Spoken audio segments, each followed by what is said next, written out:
ফেসবুকে অনেক সময় আমরা ভুলবশত অনেকগুলো পেজ ক্রিয়েট করে থাকি বা এরকম অনেক মিসিং পেজ থাকে যেগুলো আমাদের ডিলিট করার প্রয়োজন হয়।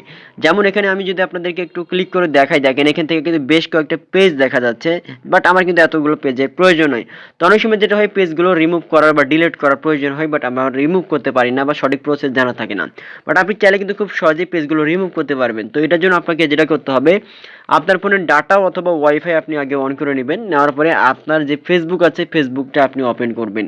ফেসবুক ওপেন করার পরে যেই পেজটা আপনি অলরেডি ক্রিয়েট করেছেন, যেমন একটা পেজ আমি রিমুভ করব, এজন্য আমি আমার ফেসবুক ওপেন করলাম, তারপর উপরের দিকে যে থ্রি লাইন অপশন আছে ওখানে ক্লিক করলাম। ক্লিক করার পর দেখেন এখান থেকে যে এখানে অ্যারো যে আইকন রয়েছে, আপনি অ্যারো আইকনে এখান থেকে ক্লিক করবেন।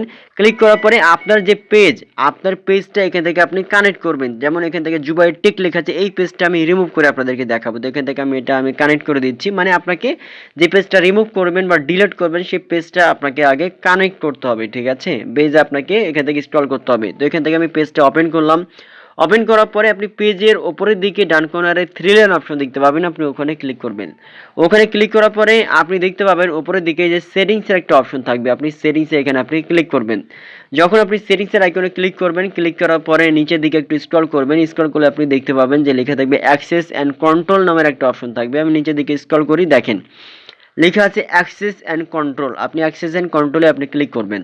যখন আপনি এখানে ক্লিক করবেন, দুইটা অপশন দেখতে পাবেন, একটা ডিঅ্যাক্টিভেট পেজ আর একটা ডিলিট পেজ। মানে ডিঅ্যাক্টিভেট পেজ মানে আপনি যদি এটা ক্লিক করেন, তারপরে কন্টিনিউ ক্লিক করেন, তাহলে আপনার পেজটা টেম্পোরারি ডিঅ্যাক্টিভ হয়ে থাকবে, মানে ডিলিট হবে না, বাট আপনার পেজটা কেউ সার্চ করে বা দেখতে পারবে না, ঠিক আছে? ডিসেবলের মতো হয়ে থাকবে। বাট আপনি আবার অ্যাক্টিভ করলে এটা আবার অ্যাক্টিভ হয়ে যাবে, রিঅ্যাক্টিভ হয়ে যাবে। বাট আপনি ডিলিট করলে কিন্তু পার্মানেন্টলি ভাবে রিমুভ হয়ে যাবে বা ডিলিট হয়ে যাবে।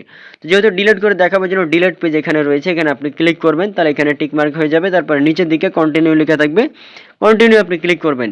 যখন আপনি কন্টিনিউ ক্লিক করবেন, তারপরে আপনাকে বলতে হচ্ছে টেল আস হোয়াই, মানে আপনি কেন পেজটা আপনি ডিলিট করতে চাচ্ছেন। এখান থেকে আপনাকে রিজন সিলেক্ট করতে হবে। আপনি এখান থেকে কোনো একটা রিজন সিলেক্ট করে দিবেন। আদারওয়াইজ আপনি না সিলেক্ট করলেও আপনি কন্টিনিউ যদি ক্লিক করেন, তাহলে এখান থেকে আপনি কিন্তু কন্টিনিউ করলে আপনি ডিলিট করতে পারবেন। দেখেন পরবর্তী অপশন চলে আসছে, আপনাকে বলা হচ্ছে যে আপনার পেজের, ঠিক আছে, যে সেভ পোস্ট আর এখানে আর্কাইভ লেখা আছে, মানে আপনার ফেসবুকে যে পোস্টগুলো করছিলেন আপনি পেজে, এগুলো আপনি সেভ করবেন কিনা, তারপরে এগুলো আপনি ডাউনলোড করবেন কিনা, এটা আপনাকে দেখাচ্ছে। আপনি এগুলো ক্লিক করলে কিন্তু আপনার পেজে যা কিছু আপনার ছিল ওগুলো ডাউনলোড করে নিতে পারবেন। তারপরে এখান থেকে কন্টিনিউ লেখা আছে, আপনি কন্টিনিউ আপনি ক্লিক করবেন। কন্টিনিউ ক্লিক করার পরে ফেসবুকে আপনার যে পাসওয়ার্ড, এই পাসওয়ার্ডটা আপনাকে এবার এখান থেকে দিতে হবে। তো এখান থেকে আমি আমার পাসওয়ার্ডটা সাবমিট করে দেবো, এখান থেকে পেস্ট করে দিলাম। তারপরে কন্টিনিউ আমি ক্লিক করলাম।